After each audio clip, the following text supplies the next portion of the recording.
Hello बच्चों, let's read the question. Question Sumit works at a bookshop. Will arrange some book. The book on the book observed that there are five history book, three mathematics book, five science book, and which are arranged on the shelf. In how many ways can he select either a history or a math book? Second, if he select two history book, one math book, and one science book to arrange them, then find the number of ways in which selection can be made. Find the number of ways if the book are book of the same subject are put together. Or if we are given the number section of the book are 5 p1 into 3 p2 into 4 p2, then in which manner the arrangement is. Basically की concept में क्या use करना है, number of permutation हमारे पास क्या होता है, number of permutation of n different things and different things taken r at a time r at a time. अगर हमें क्या करना हो, एन थिंग्स में से आर थिंग्स को अरेंज करना हो तो कितने वेज में अरेंज कर सकते हैं, एन पी आर वेज में उनको अरेंज कर सकते हैं। क्वेश्चन में देखते हैं गिवन क्या क्या है। बुक्स है हमारे पास, हिस्ट्री बुक कितनी है, हिस्ट्री बुक्स, हिस्ट्री बुक्स है 5। और मैथ्स बुक कितनी है,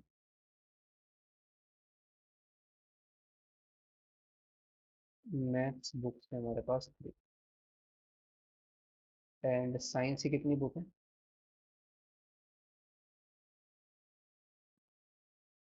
साइंस की बुक है 4। अब पहले क्वेश्चन को देखते हैं। पहले क्वेश्चन में क्या कह रहा है कि in how many ways can you select either a history book और मैथ बुक। हमें क्या करनी है, हिस्ट्री और मैथ बुक सेलेक्ट करनी है, तो 5 में से कोई भी एक सेलेक्ट कर सकते हैं। तो मल्टीपल यहाँ पर हम क्या करेंगे, प्रिंसिपल ऑफ एडिशन को यूज कर देंगे। तो नंबर ऑफ वेज क्या आ जाएंगे, फर्स्ट पार्ट में हमें सेलेक्ट करनी है फिर, है ना। या तो हमारे पास हिस्ट्री बुक हो या मैथ बुक हो। तो हिस्ट्री बुक कितनी है, 5, 5 में से कोई भी एक।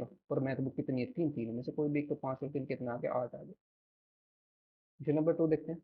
इसने बोलेगा अगर हमें 2 हिस्ट्री बुक सेलेक्ट करनी है, एक मैथ बुक सेलेक्ट करनी है और एक साइंस बुक सेलेक्ट करनी अरेंज करने के लिए, तो इसमें नंबर ऑफ वेज हमारे पास कितने बनेंगे, नंबर ऑफ वेज कितने वेज में अरेंज करनी है, यानी कि 2 बुक, एक मैथ, यानी कि 4 प्लेसेस है। तो 4 में से हम क्या कर सकते हैं, किसी भी 2 प्लेसेस पर हम क्या कर सकते हैं, किसको अरेंज कर सकते हैं, किसी भी 2 प्लेसेस पर। 5 में से हम क्या करेंगे, 5 बुक है हमारे पास हिस्ट्री की, तो 5 में से 2 बुक को अरेंज कर लेंगे हिस्ट्री की। फिर क्या करना है, एक प्लेसेस पर हम एक एक प्लेसेस के लिए जाएंगे मैथ बुक के लिए, तो 3 बुक, 3 में से हम क्या करेंगे, एक मैथ बुक को अरेंज करनी है हमें। फिर क्या करना है, 4 में से भी एक हिस्ट्री बुक को अरेंज करना है, तो 4p1 आ जाएगा। तो इसमें नंबर ऑफ वेज हमारे पास 5 फैक्टोरियल अपॉन 2 फैक्टोरियल, तो ये आ जाएगा हमारे कितना, और 5 इंटू 4 इंटू 3 इंटू 6 इंटू 24, ये मल्टीप्लाई आएगी हमारे।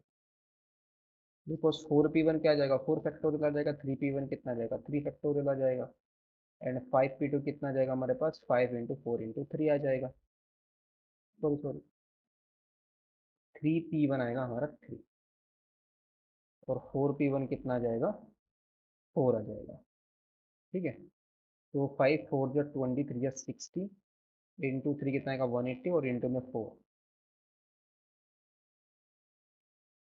यहाँ पर 5p2 कितना आएगा, 5 फैक्टोरियल अपॉन 5 - 2, सॉरी 3 फैक्टोरियल आएगा, लेकिन तो ये 3 भी नहीं आएगा। अब ठीक है, 5 इंटू 4, 5 4 जा 20, और इंटू में 12, तो 240 इसका आंसर आ जाएगा सेकेंड पार्ट का। थर्ड पार्ट में क्या बोला है वो, हमें नंबर ऑफ वेज फाइंड करनी है कि अगर हमें सेम सब्जेक्ट की बुक को एक साथ पुट करते हैं, ठीक है, सेम सब्जेक्ट की बुक को एक साथ पुट करते हैं, तो हम क्या करेंगे, हमारे पास 5 बुक तो हैं, 5 तो हिस्ट्री की बुक है, तो 5 हिस्ट्री की बुक को हमने क्या करा, एक पैकेट लिया। और फिर क्या रहेगी, 4 साइंस की बुक है, 4 ही मैथ, 3 मैथ्स की बुक है, तो 3 मैथ्स की बुक हो गई है। और 4 मैथ्स की क्या बुक हो गई, हमारे पास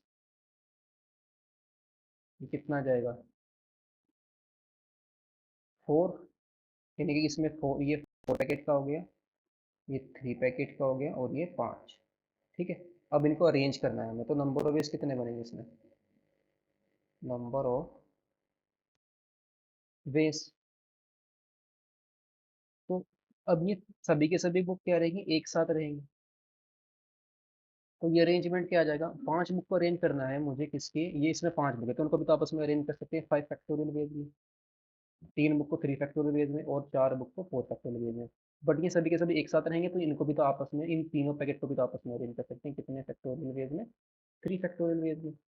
तो ये हमारे पास आ जाएगा 120, 3 फैक्टोरियल कितना आएगा 6, और इंटू में कितना आएगा 24, इंटू में कितना आएगा 6, ये वैल्यू आ जाएगी 103,680। और पार्ट को देखते हैं इसका। और पार्ट क्या बोला, if we are given the number of selection of books, तो नंबर ऑफ सिलेक्शन हमारे पास क्या गिवन है, लेकिन नंबर ऑफ वे कितना है, 5P1 है, इंटू 3P2 है, और इंटू कितना है 4P2। तो इसमें बोल रहा है, इसमें क्या बोला उसने कि हमें इसमें बताना है कि अरेंजमेंट कैसे किया गया है। तो 5 में से क्या किया गया, एक बुक को अरेंज किया गया हिस्ट्री की, 3 में से 2 बुक को अरेंज किया गया, और 4 में से 2 बुक को अरेंज किया। यहाँ पर मैथमेटिक्स की बुक है, और ये हिस्ट्री की बुक है, और ये किसकी है, सॉरी, ये साइंस की है, ये मैथ्स की है, और ये है हिस्ट्री की। तो कैसे अरेंज किया गया, 5 में से एक हिस्ट्री की बुक ली गई है, यानी कि ही सेलेक्ट, ही सेलेक्ट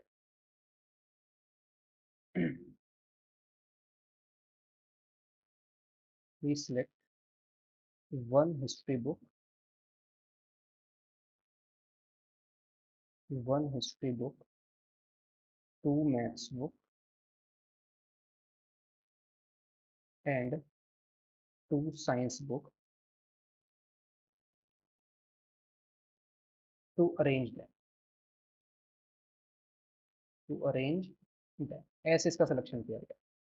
ठीक है। Hope in student, best of luck, thank you.